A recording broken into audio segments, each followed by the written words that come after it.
Welcome to the Postural Improvement Series. This exercise is called the kneeling hip flexor stretch.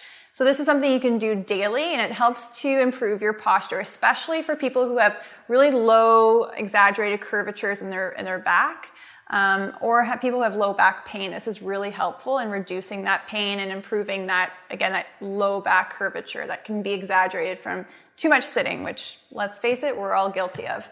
So if you have some bad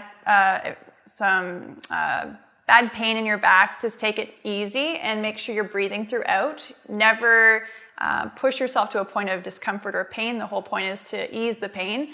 If you have some difficulty with balance, you can use a stability ball or a chair. I have a stability ball right here I'm going to use. So for this, you will need something soft. At home, I just use a pillow, but I'm using a thick cushioned mat. This works well. We'll get into kneeling. So in this position, I'm going to show you how to stretch my left hip flexor. So your hip flexors run across the hip, they attach to your spine and pull your spine forward, which is why people end up with low back pain. So you'll have yourself in kneeling.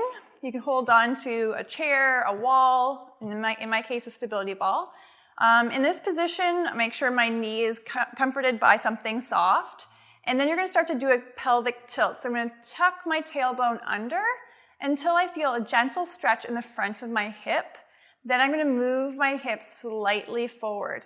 This movement isn't a large movement, but it's important that you go slow enough that you feel the stretch. If you are tight, you may feel this all the way down towards your knee, and that is perfectly fine. Over time, you might notice that changes, and you notice maybe just a slight pulling in the front of the hip.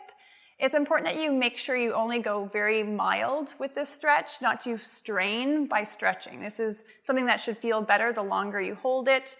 Make sure you're relaxed. If you do not feel a stretch here, you can also use your glutes to engage those muscles, and that will drive more of a stretch in the front of your hip. Again, this is really important to be doing regularly if you are sitting a lot and you're noticing some low back pain or curvature. This is also great for women who are pregnant, especially in their first and second trimesters. So once you're done that, you can switch to the other side. Hold it for 30 seconds, do it daily, and make sure you're doing multiple repetitions, at least 2 to 3, just to see a significant improvement. Good luck.